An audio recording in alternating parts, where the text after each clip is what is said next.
Cersei, nakatulog na ata. Okay, saglit lang to. So, ako lang kasi mag-start. Kasi, di ba, nagfo-focus tayo talaga, ang group na to, sa technical analysis. So, tama naman yon. So, yung itong group talaga is focus on technicals. Diba? Tama naman yan. Kaya nga kung i-check natin, diba, yung presentation ko last, ang pinaka-technicals na huli nating ginawa is Anatomy of the Fist, diba? So, I think yung progress nitong group, maganda talaga. To the point na, yun nga, yung naked charting, 3 touches, week to week, apex, waiting game, di ba? Tapos yung after nun is yung confluence, di ba? Yung checklist. So, I think same criterias na tayo halos lahat. Parang pansin ko lahat tumitingin ng BB50, MACD zero line, RSI 50, di ba? So, parang yung naked charting plus confluence, yun na yun. Tapos 'di ba yung next phase nun is yung Anatomy of the Fist. So I think yung Anatomy of the Fist, hindi naman talaga kailangan totally 100% o asan ako sa anatomy. Parang ano lang siya, parang alam mo kung saan siya alam mo kung saan ka pupunta pero nag-Google Maps ka. 'Di ba? Kung magkakabisado mo na yung lugar pero baka bigyan ka ng possible way na dito traffic pala sa alam ko. Sige, may alternate route. So parang yun yung pagkaka-define ko sa Anatomy of the Fist. So, tama lahat, pansin ko, tama lahat ng ginagawa natin. Pero, dapat wag, para sa akin, wag tayo mag-focus ng totally sa technicals. Kasi, alam naman natin to for sure na magiging yung accuracy natin tataas. Yung win rate natin tataas. So, di ba maraming factors? Kasi, ano ba yung mga factors? Risk management. Yun yung kailangan talaga. Tulad kami ni Sir Don. Kaya kinoment nyo ako kami Sir Kirk kasi maganda yung PNL namin ngayon. Kasi doon kami natuto sa risk management na kailangan namin i-accept talaga ang losses. Dati kasi talagang grabe yung pride namin, walang risk management. So part kasi to ng technical analysis, di ba? So dapat meron kang RRR, sundin mo yung stop loss mo, hayaan mo siya. Di ba? So parang ito yung mga yon. Pero on the other side nito, meron kasi tayong nakakalimutan. Ano yung mga pwede nating factors bukod sa technical analysis na dapat nating aralin? Dapat meron tayong borderline na dapat may added knowledge tayo. Kasi pansin ko, pansin ko, yung learning curve ko nagiging stagnant nung July. Kasi ang pinakahuli kong inaral, ito, Anatomy of the Fist. So, nung inaral ko yung anatomy, naboringan na ako kasi kinabisado ko to, in-internalize ko by heart tsaka by mind. Wow. Tapos, ang ginawa ko dito, nung nalaman ko yung anatomy, parang meron akong sinasabi na, what now? Anong next, di ba? Kasi nakikita ko yung anatomy. Pero, yung anatomy na iniintindi ko, ang nangyari doon, babaksak rin ako sa technicals. So, waiting game pa rin, di ba? So, parang, oo, alam ko ni anatomy, pero bibigyan ba ako ng trade na sobrang dami? Di ba hindi naman? Yun lang din talaga yung waiting game na mangyayari. So, ang point ko lang dito, dapat meron tayong ibang inaaral. Kumbaga, di ba ang sinasabi ni Sir Don nung una, TA to, di ba? So, dapat, ano yung kabila nito? FA. I think dapat mapag-aralan natin to. Kasi kaya pinatanong ko sa inyo yung mga frustration nyo. Yung si Sir Kirk, sinisi niya si Jerome Powell. Si Ma'am Tin, ganun din. Di ba? So parang ang point ko dito, meron kasi tayo na di-disregard. Ano yun? Yung fundamentals. Yung fundamentals, meron akong naisip na pwede nating added knowledge atin na parang anatomy. Di ba ginawa natin? In-internalize natin yung anatomy of the fist. Tapos, ina-apply natin sa charts. So, I think ito kasing fundamental analysis. Ano siya parang shadow siya. So, hindi natin alam kasi hindi naman natin makikita sa charts. So, parang, di ba pag sinabi fundamentals, marami rin factors sa labas yan na kailangan natin i-integrate papunta, parang borderline nga. Dapat, ano yan, dalawa yan, TA plus FA. So, dapat maging ganito yan. Habang nagti-TA ka, dapat alam yung FA. Pag meron kang FA naman na alam, dapat makakross mo siya sa TA.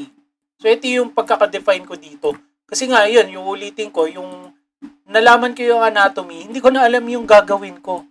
As in, anong gagawin ko next? So, ito yung mga dinefine ko sa fundamental analysis. Ano yun? So, una ko talagang kinukuha, almost 1 month na ako nagmamonitor. Ang tawag ko kasi, market behavior. Or, other term, market condition. Kasi, TA ako ng TA, abang tayo ng abang, nananalo, natatalo, pero minsan kino-question natin, ba't natatalo, ba't nahagip? Malaking factor pala to, yung market behavior. Dapat alam natin kung saan papunta yung market, kung tama ba yung sentiment. So, ito yon, sentiment. Ano ba yung sentimento ng tao? Ng mga, di ba, dito sa crypto, ang dami. Merong retailer, meron whales, di ba? May wholesale, may retailer, may mga market maker. Maraming pwedeng gawin. Tapos, ano sabi mo? Sir, pwede mo? Oh, pwede. Maganda kasing topic.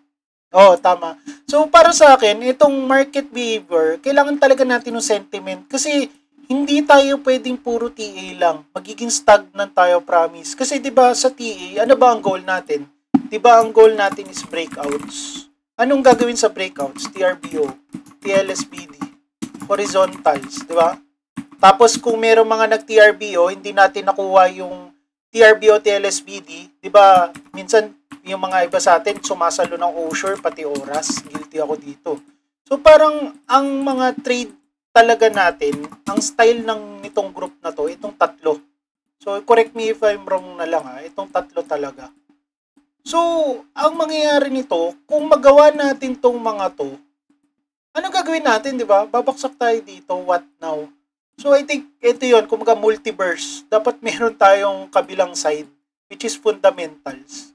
So, yun nga, babalik tayo, going back ako dito, market behavior. Yung number 2 na gusto kong i-apply din, meron naman ako presentation. Sabihin nyo, hindi ako lagi fart So, dito naman si fund flow or capital rotation. Kasi, grabe, yung inaral ko nga, babalik ulit ako dito, yung inaral ko yung anatomy, ini-integrate ko yung market condition, pati yung capital rotation. Kasi kailangan natin malaman kung saan papunta yung pera. Example, bibili tayo ng Nokia cellphone ngayon. Di ba wala na? Wala nang demand. Ano yung demand ngayon? Android tsaka iPhone. So, dapat alam natin kasi ang pangit tumawak ng cellphone, bibili kang brand new tapos Nokia. Di ba? So, parang iba yung feeling. So, dapat alam natin kung ano yung dapat nating bilhin. Kung saan yung in. Kumbaga, makikisunod tayo sa Agos. Kasi the fact na ang TA natin, ang system natin is, di ba, lagi sinasabi, trend follower. Dapat i-follow din natin kung nasaan ang fund flow pati capital rotation. So, in-under ko lang talaga siya ng FA. Kasi, di ba pag sinabi FA, baka kasi hindi natin napapriority na, FA, sige, news lang yan.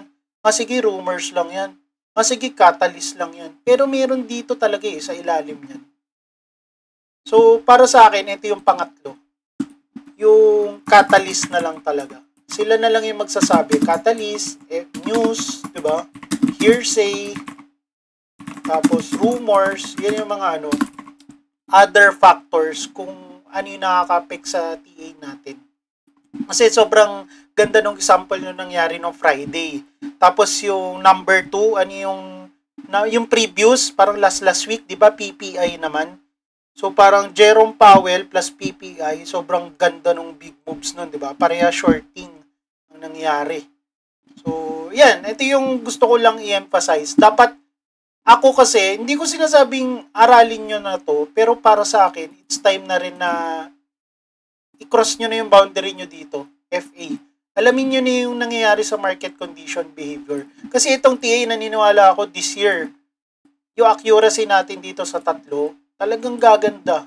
Yung breakthrough natin, susunod at susunod din Kasi ang susunod naman dito, meron pa, para sa akin, meron pa dito sa ilalim. Ano yung sa ilalim niyan? Dito na yung wallet management. Kasi kailangan masunod natin din to Yung kaya, di ba tinatanong ko kayo kanina, yung kay Sir Kirk, na nagtaas siya ng capital. Kasi dapat masunod din natin to eh. Kasi hindi naman pwede gumagaling tayo sa TA, nalalaman natin yung market sentiment, pero yung wallet natin stagnant. So, kailangan talaga i-push natin yung bawat isa na hindi taasan natin yan. Saka ba natatakot? Matalo? Pinag-aaralan na natin to ng months, tapos natatakot ka pa rin taasan to. So, dapat it's time na rin. Kasi, part din naman kasi nito is yung discipline, tapos risk management, di ba?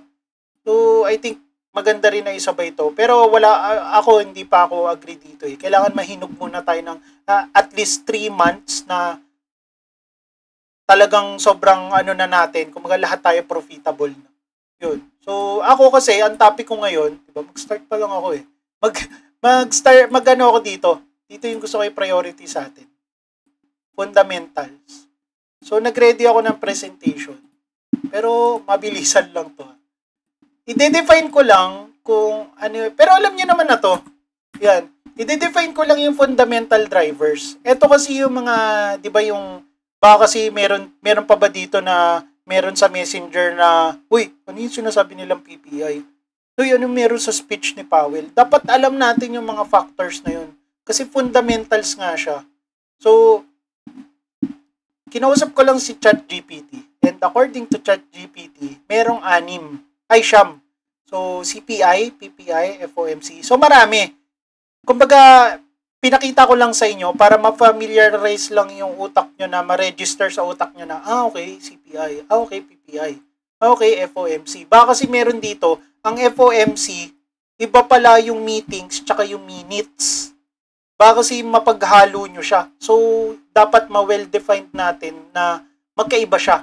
Kung makita nyo yung number 3 tsaka 4, iba ang FOMC meeting, iba ang FOMC minutes. So, sa meeting, dito na yung magre-rate cut. Ito yung inaabangan ng lahat. Ito yung pinakadulo. Mamaya, meron akong diagram. Papakita ko sa inyo. So, meron din naman FOMC. So unahin ko lang pala, sorry, yung number 1. Consumer Price Index. Ano ang Consumer Price Index? Ito yung mga tao. Tayo to. Kumbaga, tayo yung consumer. Tayo yung bumibili sa grocery, namamalengke. Ito lang naman yung CPI. Ano yung PPI? Yung PPI is producer. Ano yung producer? Sila yung mga farmer. Sila yung mga nagbi-breed na mga manok, baboy, baka. Yun. Na, kaya, di ba ang pangit ng PPI noong nakaraan? Kasi higher than expected. So, ibig sabihin nito, pag mataas ang producer, syempre, sino ang magsasacrifice? Consumer. Kasi sila lang yung tagasalo. Sila lang yung kumbaga tabo, kung ano yung sasabihin ni producer, kawawa si consumer. So, ganun lang siya. Wag na natin gawing komplikado. So, producer and consumer. So, CPI and PPI. Tapos, yung FOMC nga, 2. Pero mamaya may diagram para mas madali nyong maintindihan. Tapos, meron naman ditong non-farm profits, non-farm payrolls. So, parang ito yung mga churches, basta ito yung mga hindi pinapasahuran. Parang ganun siya. Yan. Payrolls. Tapos, unemployment. So, meron sinasabing unemployment. Yung unemployment, the word itself, mga walang trabaho. Diba? Tataas or bababa. So, GDP growth. Itong 7, 8, 9, I think hindi siya sobrang big impact, pero kasama siya sa list. So, ito lang naman yun. Tapos, ito yung mga other liquidity drivers. So, US dollar, DXY, yung iba china-chart to. Tapos, bonds. Yung bonds kasi matatagal to. Tapos, M2 supply, central bank. So, hindi naman talaga siya priority. Parang least priority siya. So, nilagay ko lang din sa gilid, order of release. So, CPI tsaka PPI. Dito kasi, medyo nalito rin ako. Pinag-aralan ko siya. Sabi ko, bakit doon nakaraan, nauna yung PPI? Tapos, sumunod yung CPI. Which is yun nung naiisip kong tama. Kasi syempre, si producer muna bago si consumer. Pero may mga FA na consumer muna, tapos si PPI yung susunod. Kasi mga backlog pala yun.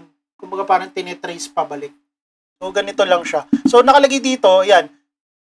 Yung talagang logically speaking at talagang ginagawa ng US, CPI yung talagang nauuna. Tapos, while PPI comes day after or 2. Di ba parang kung iintindihin natin, dapat mauna si producer kasi sila yung pagsusuplayan eh. demand lang si consumer. Pero ito yun nakalagay dito Tapos, kumbaga, hindi naman natin talaga kailangan priority na, teka, ano ba nangyari? Ang kailangan lang natin, aware tayo na mayroong paparating na mga ganito. At kung alam natin na may dadating, paano tayo magre-react? I think, ang nangyayari kasi sa atin, alam natin na may dadating, pero hindi natin alam kung paano magre-react. Kung ilalagay nga natin dito, di ba, FA is equals to TA.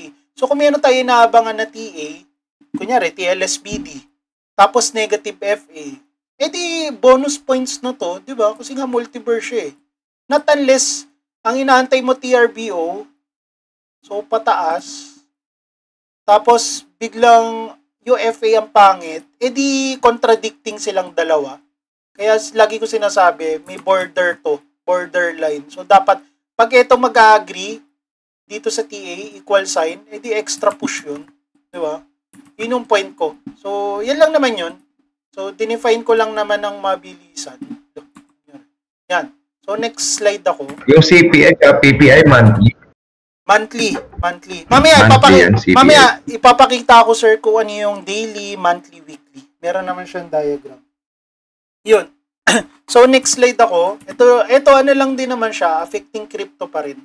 So, ito, alam na natin lahat to. I think ito yung una kong tinuro kay Sir G tsaka kalat Ma'am Tin. Ito yung nakaka-affect sa price. Siyempre, fundamental. So, ano yung mga fundamentals? Halving, spot ETF, regulatory announcement, exchange issue, may na-hack, stablecoin depegging, network upgrade. Diba? Example, network upgrade. Ang naabangan ko dito dati si Ethereum. Diba? From proof of work, naging proof of stake. POS na sila. Tama ba? Staking na sila si Ethereum. So, ito rin kasi nag-e-extra push sa mga coins. Kasi kung, syempre, good news siya, doon mo malalaman kung maganda ba yung plataforma nila. Parang sa election, di ba? Iboboto ba si ganito? Yung sentiment mo, di ba? Tataas ba yung demand dito sa gagawin nilang level up? So, nag-update din kasi ng mga white paper or kung ano-anong rules na gustong gawin ng mga coin na gumawa. Yun. So, ano lang naman, pasada lang to. So, next, ito. Ito yun. So, jobs data. Ito yun, si NFP, yung non-farm payrolls, pati si unemployment rate. So, strong job numbers can mean more inflation risk. While weak numbers can trigger cut expectation. Ano ibig sabihin nito? Ang ibig sabihin nito, pag mas mataas yung trabaho ng mga tao sa Amerika, hindi sila magre-rate ng cut. Bakit? Kasi maganda yung ekonomiya nila. 'Di ba? Isipin nyo, maraming trabaho.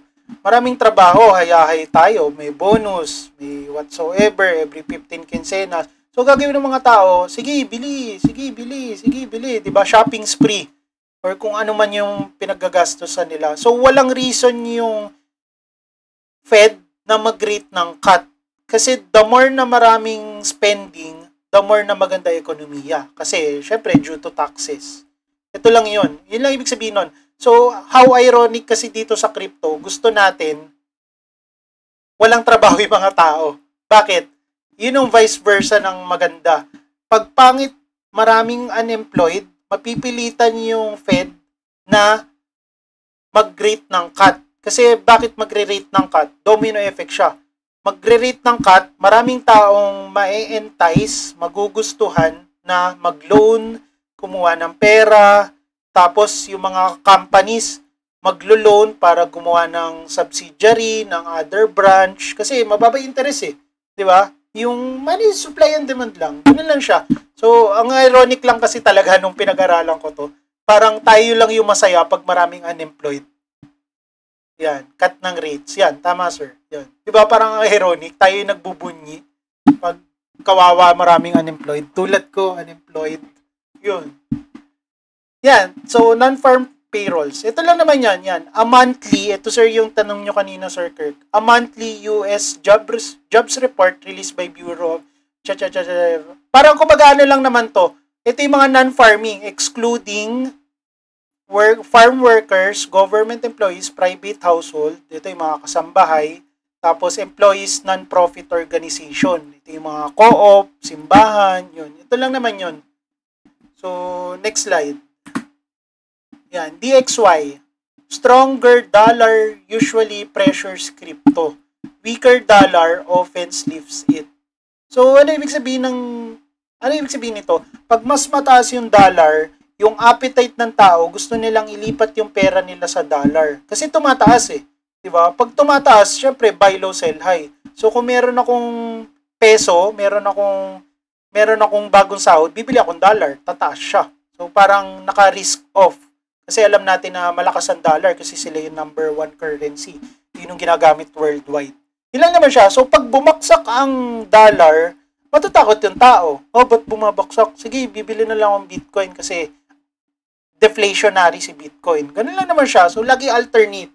May pababa, may pataas. May pataas, may pababa. Ganun lang naman siya.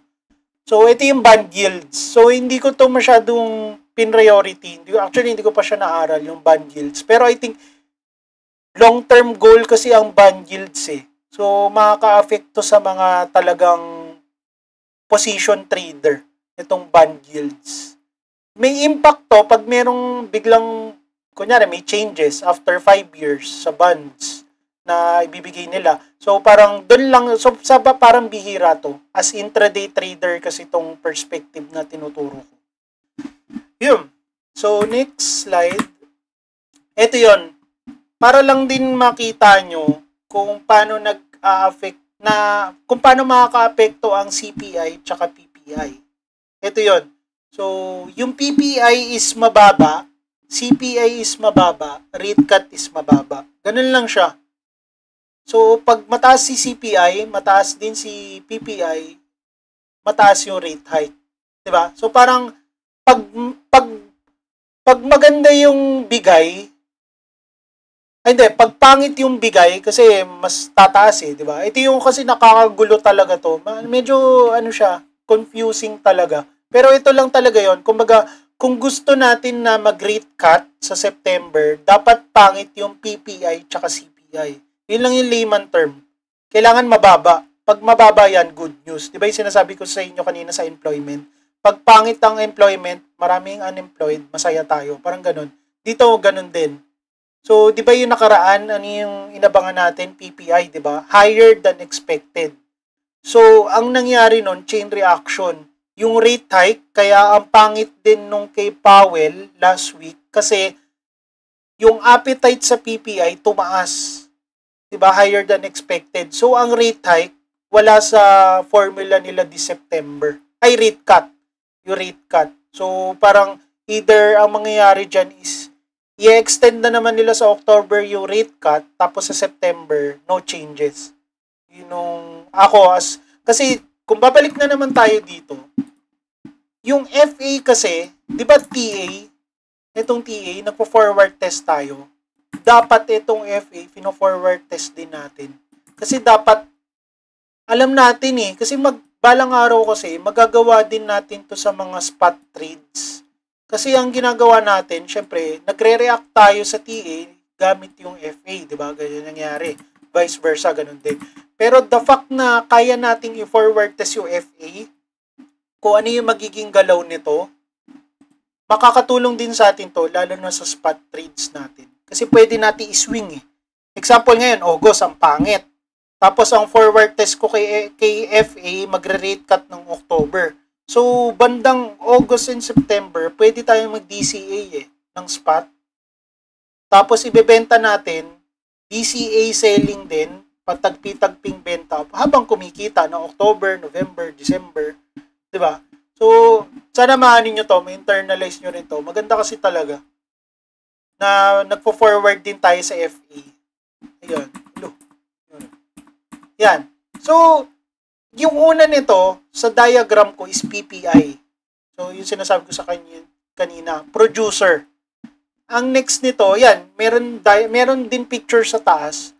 Pag mas mataas yung ibibigay na rate kay PPI, thumbs down. Ibig sabihin, ang pangit sa market natin. Parang yung nangyari nga, yung PPI, di ba? Biglang nag-dump, di ba? Si Bitcoin nun, naalala ko yan, nag-all-time high ata siya nun, tapos biglang nilabas yung PPI gabi. Ito rin yung nasa labas ako eh. Tapos biglang nag-dump ng todo, di ba? Sobrang laki nung chunk ng volume niyan. Kasi higher than expected. So, negative talaga. Kasi kung higher than expected, the word itself, higher, tumaas. So, ang pangit sa market nun. Pag lower than expected, good news sa atin. Medyo nakakalito talaga eh. Nung inaral ko rin ito, in-internalize ko ito, magulo eh. Kaya gumawa ako nito para maintindihan nyo rin. Kasi ginawa ko kasi talaga to para sa akin. Gusto kong i-internalize din parang kung ano yung ginawa ko sa Anatomy of the Feast. So, ganito naman. So, PPI. So, CPI, ganun din. So, pansin ko kasi, nagfo-focus dito si Fed, pero dito rin sa PPI. Kasi, nung inaral ko rin siya, mas nagfo-focus dito si Fed. Ito, hindi ko to, galing lang sa akin. Galing din to sa ChatGPT. In-internalize ko lang. Kasi, si Fed, mas gusto niyang malaman yung sentimento ng mga tao. Bakit? Kasi sa kanila nanggagaling talaga yung pinaka-employment, yung manpower, di ba? Pero kay PPI, oo, given din na sila yung mga farmer, pero ito kasi yung pinakadulo eh. Kumbaga sa diagram, ito yung nasa ilalim. Sila yung tagabayad ng tax, di ba? Kumbaga parang ganun. Ito yung sobrang dami ng quantity. Kaya nilagay ko dito, Fed is more focused. So, pag nakakita tayo ng higher than expected si CPI, mas lalong pangit. Kasi dito pa nga lang, higher than expected. Pangit, nag-dump eh. What more pa to? So, ano yung sabihin nito? Pag ito, tsaka ito, parehas pangit, ganito siya. Rate hike. Ganun na mangyayari. So, okay? So, ito yon. Pag nilabas na yung PPI, tsaka CPI, ano yung kasunod? Ito yon. The word itself, meeting. So, FOMC, dalawa kasi FOMC yung kanina ko pinakita. So, ang mauuna talaga is meeting. So, di ba meron tayong ginagamit na website kung ano yung mga FA na paparating, which is ito, si Cryptocraft. Tama ba? Ay, si Forex Factory. Di ba ito yung ginagamit natin for FA? Yan. Di ba? So, meron din dito na, ayan, unemployment, FOMC meeting. So, guided naman tayo nito. Ibig sabihin, hindi tayo maka-caught off guard pag meron paparating. Kasi may calendar na eh. Diba? So, dapat aware lang tayo dito para pag mag-TTA tayo, medyo, defensive tayo sa mga trades natin. So, yun lang naman. Tapos, ang bagay. Yan. So, FOMC meeting. Ibig sabihin nito, dito ba yung rate hike? Baka gusto nyo akong tanungin. Dito ba yung rate hike? Rate cut? Hindi. Ito lang mismo yung magsasalita yung FOMC, sila Jerome Powell, si Fed, na kung ano yung sentimento nila sa ekonomiya. Na, di ba sinasabi nila na getting better, getting worse, we might cut rate hike, di ba? We are dovish, we are hawkish. Ito yon. Ito yon. Kung mga parang, ano ba tawag nito? Parang ito televise nila na, ito yung sentimento natin. Tapos, after nito, ito yung pinaka-exciting part sa lahat. Ito yung kumbaga sa technical analysis, ito yung 1-day breakout, 4 hours breakout. Ito yung inaabangan ng mga intraday. Kasi dito talaga magkakaalamanan kung i-rate cut or i-rate hike. Ito lang naman yun. Basta tandaan nyo, every time na may, ganito lang kadali, every time na may lalabas na FA, kung i-agree ng FA yung TA mo, extra push siya. Pero kung yung FA mo, kinakalaban yung TA mo, huwag ka na mag-trade. Ganun lang siya. Okay? So, next one is ito. Naglagay lang ako dito. Kasi may mga times kasi na announcement, event, or other catalyst. Ano to? Nagkagera. Kunyari, wag naman sana. Nagkagera sa Pilipinas, so negative siya, di ba? So, parang may mga catalyst na biglaan. Kasi pag ganun, I think kasi gusto kong i-emphasize tong FA kasi dapat makareact din tayo dito eh. Hindi tayo pwedeng sabihin na, ay, may negative FA, sige, pahinga muna ako. Sige, antayin ko munang magpahinga yung market, mag-support identified. Pero the fact na alam natin may negative FA, meron siyang 3 touches na trendline support, 1-day time frame, di ba? Mas mas maganda. Para hindi tayo caught off guard na, ano ba yan, naiiwan tayo ng spaceship, di ba? So parang, gusto ko talaga i-emphasize to na dapat makareact tayo lagi sa FA. Not to the point na pag may FA, trade agad. Hindi, follow CMM rules pa rin na kailangan according to coach, magantay tayo ng 2 candles ng 15 minutes, which is after 30 minutes, doon tayo mag-react. Kung talagang ifo-fall signal lang ni FA or talagang imamaterialize niya. So, gets So, ito yung naman yung next. Meron kasing FA na dalawa. Si US Labor Market Health. Ano ibig sabihin nito? The word is labor. Ito yung mga trabaho. So, ano yung mga trabaho na yun? Ito yung sinasabi nyo, Sir Kirk, kanina. Yung ito moment din to sa akin. Si unemployment claims pala, weekly siya. Weekly pinapakita. Ibig sabihin sa loob ng isang buwan, 4 na beses tayong makakakita sa website ng FA. Kasi weekly siya. Ibig sabihin, ina-update ng labor kung ano nangyayari sa unemployment. Kung okay ba siya or pangit. Ngayon, i-calculate yung weekly na yon and merong isang beses sa isang buwan, which is ito. Ito yung mas inaabangan. Non-farm payrolls. Ito yung NFP. So, ang nilagay ko dito, monthly, bigger picture. Kung i-relate natin to sa technicals, ito si 4 hours, ito si 15 minutes, kung intraday tayo. Gets? Ibig sabihin, masusundin tong elder time. Pero sir, sir. Sir. Sir, yung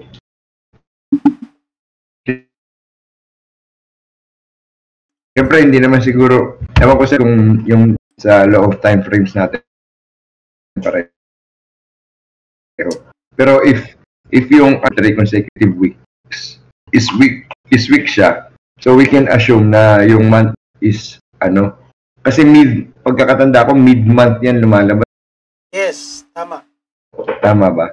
Tama, so kumbaga parang niya is yung end ng previous week, yung last 2 weeks ng previous month tsaka yung first 2 weeks ng Tama. Tama. Kumbaga, kung iintindihin ko yung sinasabi niyo. So, yung third, fourth, tsaka first, kung week siya, kasi weekly siya, so pwede nating ma-anticipate kung mag-week yung NFP. Teka lang, sir. Ano ibig sabihin nyo ng week? Bumababa ang employment or tumataas ang bumababa ang employment. Kasi di ba pag week yung employment, tataas yung price, di ba? Bullish siya. Di ba? Example lang ganun. Kumbaga, ito kasi sir, unemployment eh. Di ba yung sinabi ko kanina, pag maraming unemployed, masayahay ang crypto. So, dapat stronger ang unemployment. Okay. Kasi kanina, yung ang nakalagay dyan, strong is equals to nakapababa. Teka lang. Kaya, sorry. Mali ito. Mali. Hindi, kumbaga, para kasi ang mangyayari nito, in-internalize ko kasi ito, pag week, ang nilagay ko dito, maraming unemployed pag week. Mali ito. Okay. Mali ito. Sorry. Okay. Basta baliktad to. Teka, alisin ko na nga lang para hindi malito. Okay. So, kung strong yung unemployment, sir, ng 2-4, third, fourth week, tsaka first week ng current month, we can assume na bullish siya pag open ng paglabas ng NFP ng mid-month.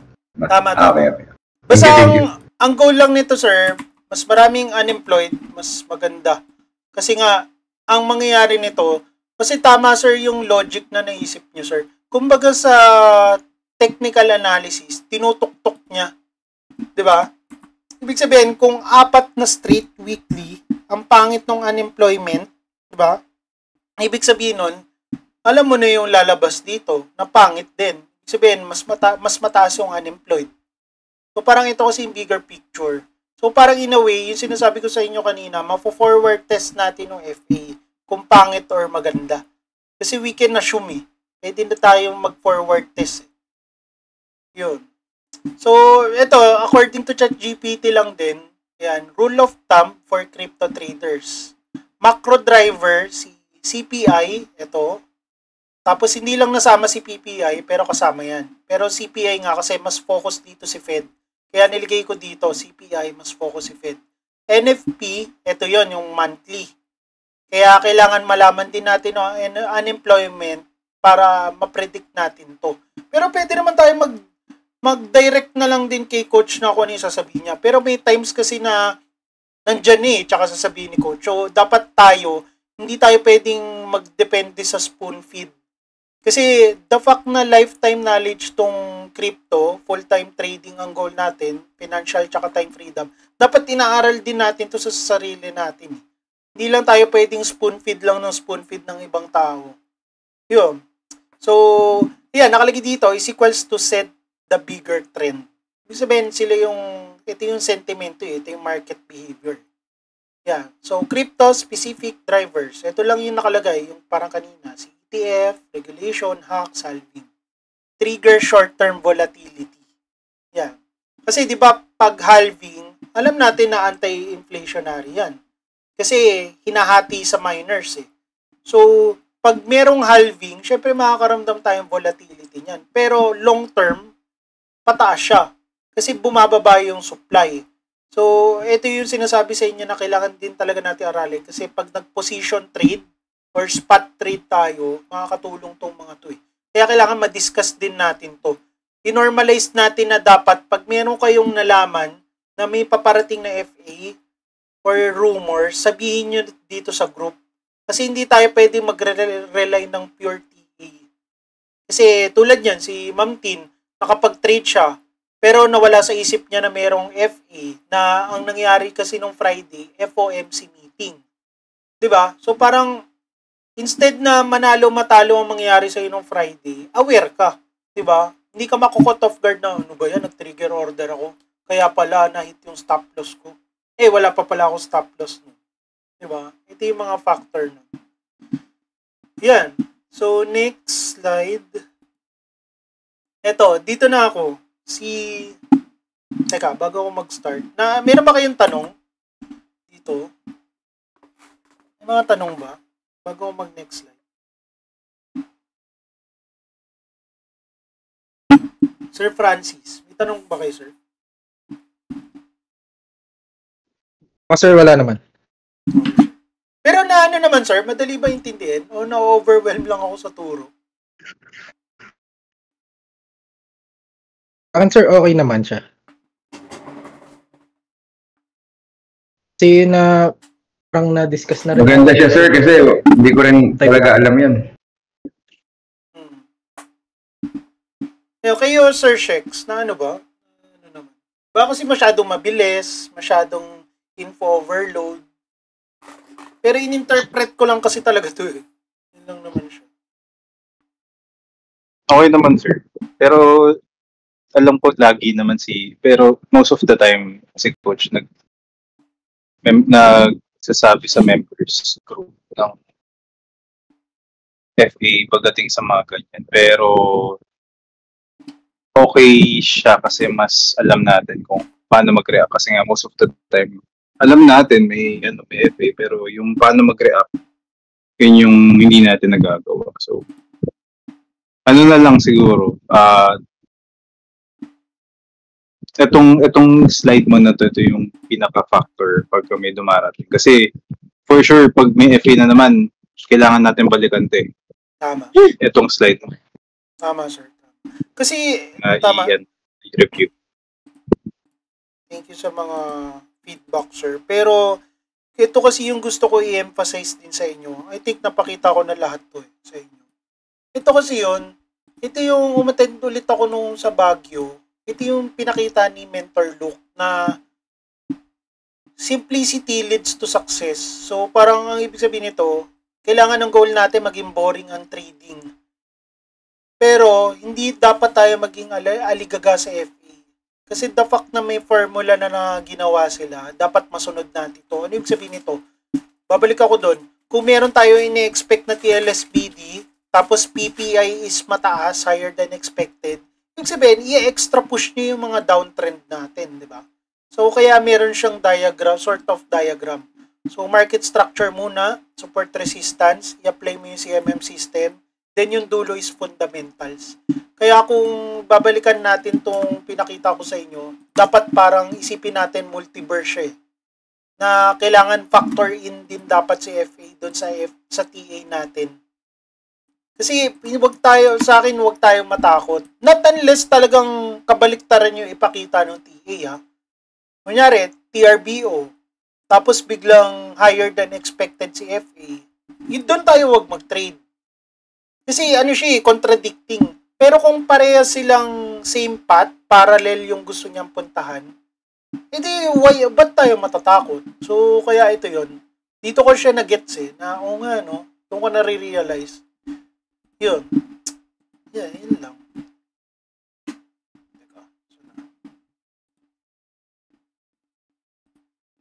Okay. Kayo, Ma'am Tin, baka feeling ko na info overload yung iba Kayo, Sir Z, kahit chat lang. Okay, okay naman siya, pero basahin ko pa ulit para mas ma-absorb ko. Yan, sabi ni Sir Shex, nasa rules ko din na FA no trade ako. Pero, need to take, yun, tama yung term nyo, sir. Kailangan natin ma-take advantage yun. Kasi nga, di ba, TLSBD Di ba? May inabaw tayong TLSBD na TA tapos negative FA Bakit hindi mo siya ite-trade? Rumaraga sana nga May volume na Pinakita na negative feedback Di ba? Yun yung gusto ko i-point out. Yun, tama yung term nyo, sir. Take advantage. Take advantage natin to. Kasi hindi naman siya araw-araw May mga padating na dates Di ba? Yun nga yung maganda sa crypto Meron tayong guided tayo nila coach. May YouTube members pinopost. Meron inaaral natin to. Meron tayong ka-group. So wala yung biglang ba't nagkaganito? Wala kasi naka-ready tayo Diba? Kumbaga ito yung sniper mentality nga na sinasabi ko. Alam mo yung target mo Alam mo kung kailan mo ipupul yung trigger Yan. Sir Z, yung nag-chat Sir Z So next slide na ako. Si fund flow / supply and demand. Ano yung sabihin nito? Kasi yung fund flow na to, ito yung inaaral ko almost 1 month din. Sinabay ko to habang inaaral ko si Anatomy of the Feast. So ito yun. Para sa akin, own interpretation ko to Ito yun. Nandito tayo ngayon sa alt season phase. Ang market ngayon, yung market behavior na sinasabi ko sa inyo, nasa risk on ngayon. Ibig sabihin, yung pera ng mga tao, mas gusto nilang bumili ng altcoins. Ethereum, di ba? Solana, HBAR, Ondo, yung mga ganon. Except Bitcoin and stablecoin. So, gumawa lang din ako ng diagram. Ito kasi, ito yung ginagawa ko, feeling kong kasama ko na siya sa bread and butter ko, na kailangan nakasunod ako dito kung ano yung ginagawa nila. Ano yung sabihin nito? Pag nakakita ako ng kulay green na total to na charts, tapos meron akong TRBO na inaabangan, green signal sa akin yun. Gets? Pero dapat makita ko rin si USDT dominance na decorrelate siya. Ano yung sabihin nito? Pag sinabi USDT dominance, nandun yung pera nila, stablecoin. So, pag bumaba si stablecoin, ano mangyayari? Bibili sila ng mga coins na nasa risk-on scenario, which is yung altcoins. Itong nilagay ko na total 2, ito yung chart. Diba, alam ko na pahagingan ko na iba dito China-chart nyo na rin to Yan sila, Sir Kirk, nakikita ko sa Messenger. Ito yun. Ito yung ginagawa ko talaga. So, pag nakita ko na meron TLSBD, altcoins na inaabangan ko. Tapos si total 2, kulay green, may TRBO, hindi ko na siya ite-trade. Ganun siya. Parang kailangan parallel siya. Ganun yung ginagawa ko. Medyo ang hirap i-sync in kung hindi pa kayo familiar. Pero kaya sinasabi ko na dun sa iba na i-chart nyo. Kasi laking tulong talaga sa akin ito. Hindi ko sabihin i-adapt nyo pero para sa akin, Ang laking factor niya.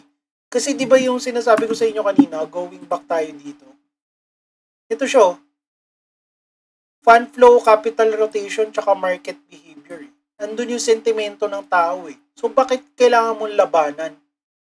Di ba? Ito yon yung sinasabi ko sa inyo yung total 2. Kaya china-chart ko siya.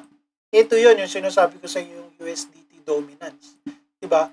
Kaya kung pansin nyo dito, yung kagabi, di ba TRBO si USDT dominance, so bumababa yung altcoin, pero biglang nahagip yung mga stop loss or yung mga stop profit natin.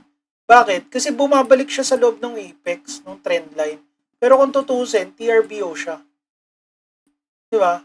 Kasi third touch eh. Tapos biglang nag-breakout dito eh. Breakout talaga yun eh. Ang ina-expect ko rin siya, tataas na siya eh.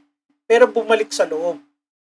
So ngayon, dahil decorrelate nga to kay total 2, dapat si total 2 tataas. Kasi ito bumaba eh. Ibig sabihin, yung pera ng tao, gawa natin ng storya. Tumataas yung pera ng USDT stablecoin, tumataas. So yung tao sa crypto, dumadami yung stablecoin. Tapos biglang bumaba. Nagbebenta sila, nagtitipi. Ngayon, nandito, biglang bumababa. Ibig sabihin, yung mga tao, bumibili. Tama, sir. So, yung total 2, dapat tumataas siya. Yan. So, kung makita nyo siya dito, tumataas siya. Diba? Decorrelate siya eh. So, ito lang yun. Kaya gumawa ko ng diagram. Huwag kayong masyadong malito. Pero, added factor lang siya na maganda i-chart nyo rin. Guidance talaga sa akin, promise. Laking tulong sa akin na to. Ngayon, nilagay ko dito, all trades must be correlated on the total 2 movement. Ano ibig sabihin nito? Yung market kasi ngayon, yung sentimento ng tao para sa akin, nasa altcoins. Kaya nilagay ko dito alt season. Nasa risk on sila. So, ito lang yun. So, kailangan, yun yung sinasabi ko kay Sir Francis din na feeling ko, ngayon, di ba, bumababa na yung total 2. Nagdadump na yung mga altcoins. Feeling ko, magbabago to ang market behavior ngayon. Not unless gumanda ulit yung altcoins, si Ethereum mag-breakout ulit. Talagang babalik ulit tayo dito. Etong strategy pa rin yung gagamitin ko. Pero meron kasi ako nilagay dito na dalawa pa, pero hindi ko pa siya napapatunayan na effective sa win rate ko, tsaka profitable sa akin. Dito kasi naging profitable talaga ako noong August dahil dito. Kasi yung TA, technical wise, alam na natin yun eh. May checklist tayo, may BB50 tayo. Alam na natin ang mga preno kung when to trade and when to not, di ba? So ito yun. Nilagay ko lang dito yung Ethereum Bitcoin pair kasi yung iba china-chart to. Ibig sabihin lang nito, pag mas mataas si Ethereum sa Bitcoin, nasa risk on sila, nasa alt season. Pero pag yung Bitcoin is mas mataas, compare sa Ethereum, nasa risk off. Ibig sabihin, mas gusto nila na Bitcoin yung pera nila kaysa sa Ethereum. Kasi mas risky yung altcoins, not compared to Bitcoin. Kasi isipin nyo, ang altcoins, lahat may may-ari niyan. Si Bitcoin wala. Diba? Kasi decentralized si Bitcoin. Hindi tulad ni Ethereum, alam natin kay Vitalik Buterin yan, diba? Kung ano maisipan nyo, kunyari, isipin nyo, si Vitalik, may-ari ng Ethereum, CEO siya, bigla siyang ng scam. Bigla siyang nag-spend ng shopping spree. Parang yung nangyari kay FTX. Di ba negative kay Ethereum yun? Ibig sabihin, babaksak ang alts nun. Kasi Ethereum is yung mother coin ng alts. So, mas pipiliin nilang Bitcoin. Kasi wala eh. Walang may-ari ng Bitcoin eh. Hindi nga natin kilala kung sino si Satoshi eh. So, yun yun. Ito lang yung logic nun.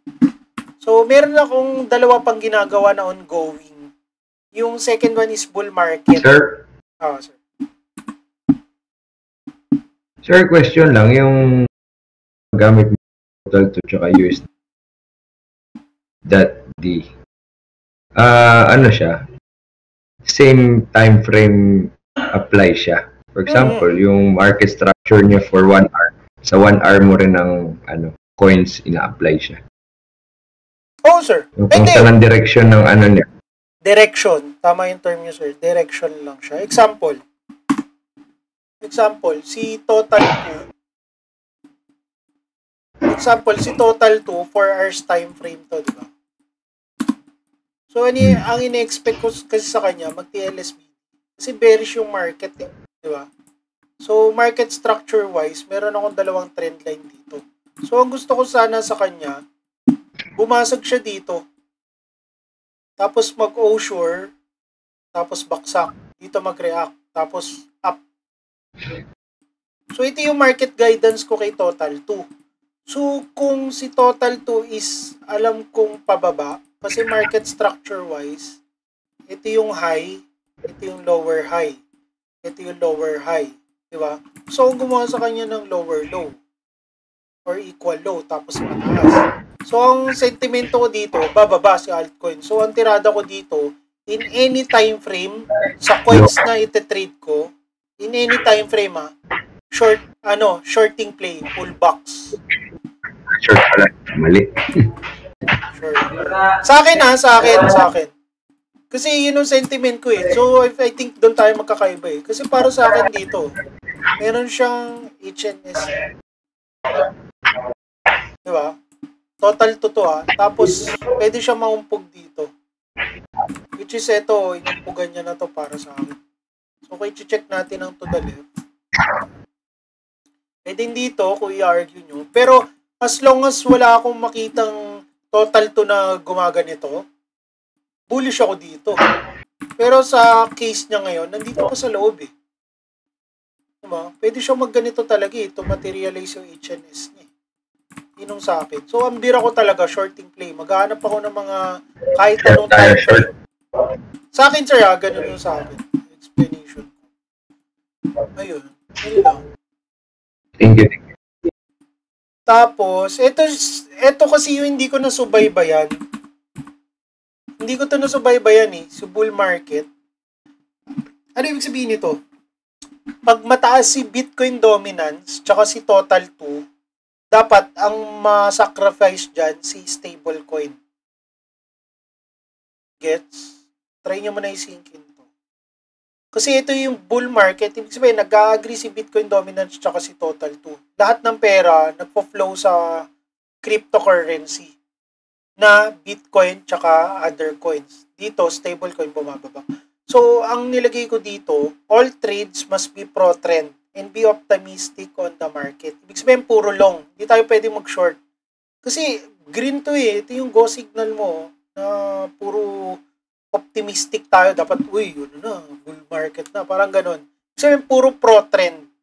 Para hindi tayo nagka-counter trend. Gets? Yun lang naman ibig sabihin nito. So, bigger picture and elder time frame must be your priority.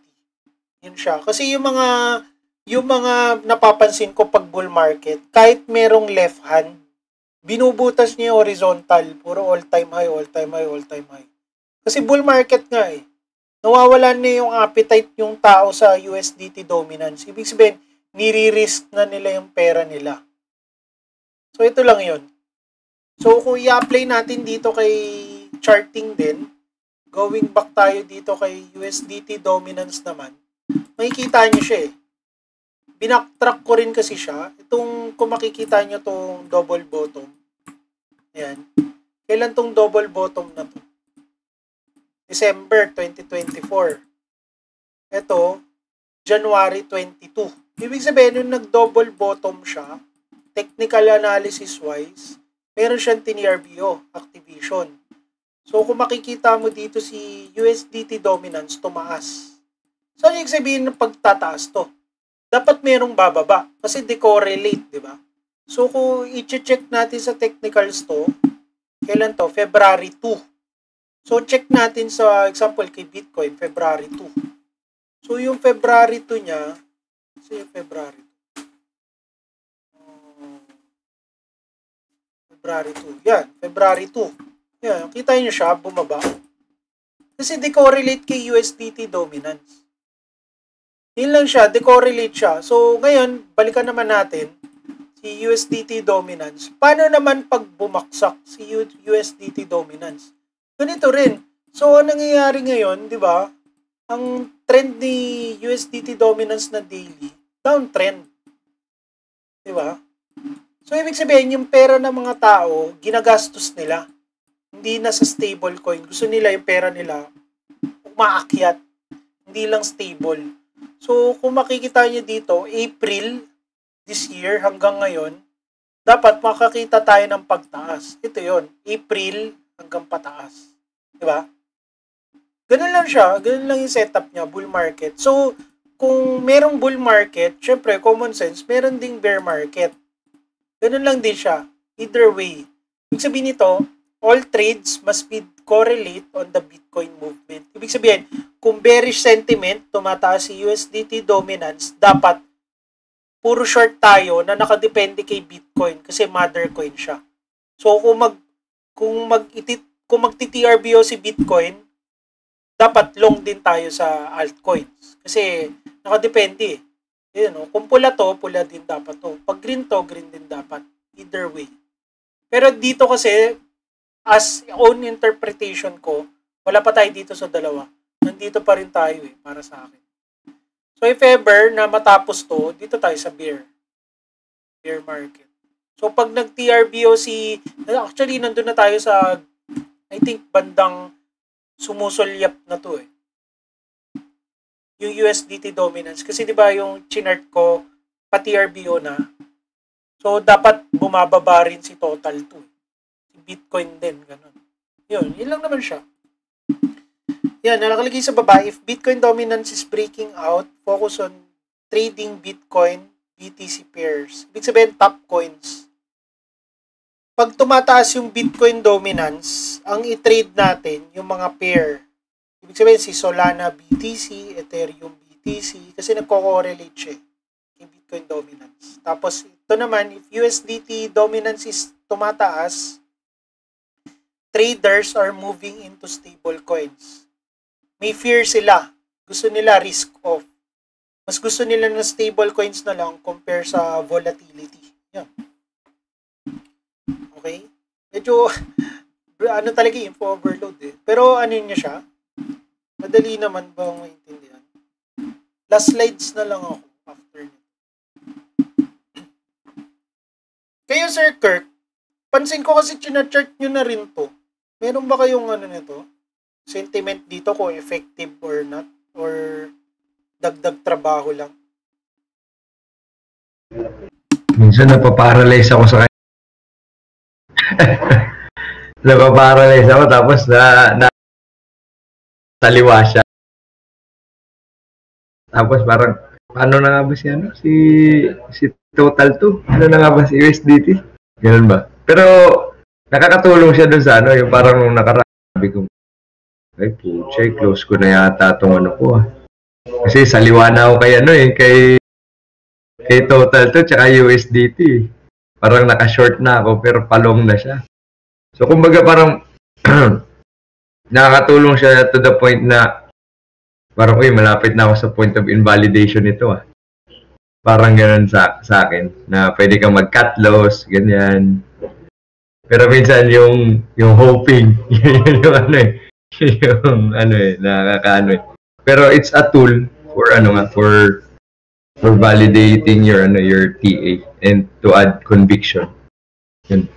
Nakakatulong siya, medyo sa akin lang, napaparalyze pa ako So more on studying it and incorporating it on my trading. Tama, sir. Kasi tama yung sinabi niyo, sir, na Kasi kahit ako, ang ginawa ko naman dito kasi, inaral ko siya, tapos hindi ako nagte-trade. Kasi nag-market behavior ako. Kung makita niyo yung calendar ko nung July, almost 2 weeks na dulo, wala akong trade. Kasi ino-incorporate ko yung anatomy, pati itong market behavior na supply and demand na fund flow. Kaya ginawa ko August. Sabi ko, hindi, ready na ako ng August. Kaya ito yung talagang naging breakthrough ko ng August na gumanda yung PNL ko kasi guided ako nito. So parang hindi, yun yung ginagawa ko na pag meron akong red PNL, tapos nakita ko hindi na nag-agree yung either way nito, yun yung sinasabi niyo, sir, na point of invalidation. Dito ko kinukuha yung validation ko kung kailangan ko pang ilaban or hindi. Kung kailangan ko i-cut loss or hindi. Ito yun. Pero, yun, nakaka-paralyze din talaga kung ito yung uunahin mo. Ang ginagawa kong technique, sir, technical, kung ano yung usual kong ginagawa, pag i-execute ko na, dapat mag-agree to. Kasi kung hindi, ano siya, malolost ako. Kaya mangyayari, parang magti-think twice ako. Yun lang naman. Tapos, ito, last na to. Yan. Ito yung huli kong slide, si capital rotation plus chart sentiment. Ano yung sabihin nito? Ibig sabihin nito, yung capital rotation, dapat talaga makuha natin to para ma-incorporate natin sa charts. So, ito yung slide ko. Yan. To get a strong macro view of where money is flowing in crypto. Ibig sabihin nito, alam natin yung bigger picture kung saan papunta yung pera. Kasi kung hindi, baka bulag tayo sa TA natin. Huwag tayo mag-rely ng pure TA. Kailangan alam din natin kung nasan yung pera. Kasi retailer lang tayo eh. Hindi naman tayo sobrang whale na $1 million yung margin natin eh. Para ipump yung coin na gusto nating ilong or short. Yan. Second one is gives you clarity and high probability. Kasi kung alam natin na yung tao, yung demand, nandun sa coin na tinetrade natin, what more, diba? High probability lang yung mangyayari dun. Yun. Yun lang naman siya. Tapos next, ito yun. Si Bitcoin Dominance, total 2 USDT. Ito lang talaga. Ito yung china-chart ko araw-araw. Kahit isang coin lang yung babantayan ko, dapat maka-chart ko tong tatlo. Yun yung ginagawa ko ngayon. Kahit 5 coin lang yung hawak ko, bubugbugin ko na lang yung 5, basta ma-chart ko tong tatlo. As in. Pag wala akong makitang altcoins or binabantayan na chart, dito na lang ako titingin. Mag-aantay ako ng trade, maggagawa ako ng plan ko na, pag ito support identified kay total 2. Sige, hanap na ako ng sasaluhin sa altcoins. Ganun ginagawa ko. Yan. So, ito yun. According to ChatGPT ulit, combine all three. The flow of money. Think of it like a rotation cycle. Number 1, money starts in stables. Ibig sabihin USDT. Number 2, flows into Bitcoin first. Ibig sabihin Bitcoin is the talagang mother coin. So, dapat siya talaga, doon tayo magdidepende. Number 3, rotates into Ethereum or big caps or mid caps to low caps. Ibig sabihin, ito yung flow. Ibig sabihin, Ethereum muna. Pag tumaas sa Ethereum, alam natin na nagre-risk on yung mga tao. Gusto nilang pumunta ng alts. Gusto nilang mag-invest. Number 4, when greed peaks, money flows back to stables. Ibig sabihin, yun nangyayari ngayon, ito na yun yung number 4. Nagigreed na yung mga tao. Tapos yung itong greediness na to, nagtitipi sila. Kaya gusto nilang ilipat sa USDT dominance. I think itong number 4, ito yung nangyayari ngayon. So, isinkin nyo to, yung nangyayari na to, yung number 4. Ngayong market behavior na ginawa kagabi, hanggang ngayon, ito yon yung number 4. Kasi nakakapagtipi na yung tao, greedy na yung tao eh. Yung Ethereum nag-all-time high na eh. So, kailangan nila mag-TP. Ibalik muna nila sa USDT dominance. I-support identified muna nila. Ayun. So, if total 2 is not optimistic, dapat not to eh. Huwag mong i-hold yung trade mo ng matagal. Eyes on Bitcoin movement. I-correlate mo kay Bitcoin. Tapos, how this makes you profitable. So, nakalagay dito, instead of chasing random coins, you understand where liquidity is moving. Dapat nakikita nyo yung fund flow. That gives you higher probability setups and avoids buying alts when money is clearly flowing into Bitcoin or stables. Yun siya. Sabi, pag napupunta yung pera sa stablecoin in Bitcoin, huwag ka nang optimistic sa altcoins kasi mas gusto nila ng risk off. Ano lang siya? Risk off, risk on. Yan. Yan lang. Yan lang yung presentation ko. Yan. Kasi nyo, saglit lang eh. Pero info overload. Kahit ako nung ginawa ko to, sabi ko parang hirap i-explain nito. Isang baksak. Pero para lang, hindi nyo kailangan intindihin ng isang diretso to kasi gusto ko maramdaman nyo yung market behavior araw-araw para masundan nyo yung capital rotation para makuha nyo yung sentimento ng mga china-chart natin. Ito yung gusto ko i-point out sa inyo. Yun lang. Meron bang tanong or aha moment or i-add up? Kaya Sir Shex, meron ba kayong ano? Kasi para si Sir Shex, winoktro ko rin siya dun sa ginagawa ko day-to-day basis eh. Nung itong total 2, pati USDT dominance.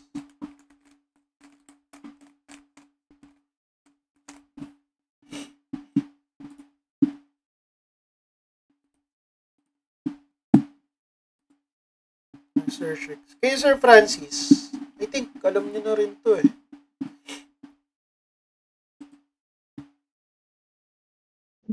Ako sir, wala naman akong tanong about ano.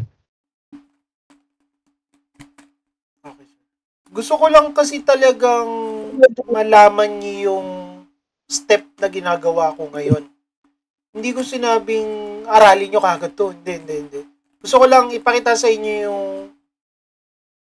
wino-walkthrough ko kayo doon sa August na diskarte ko.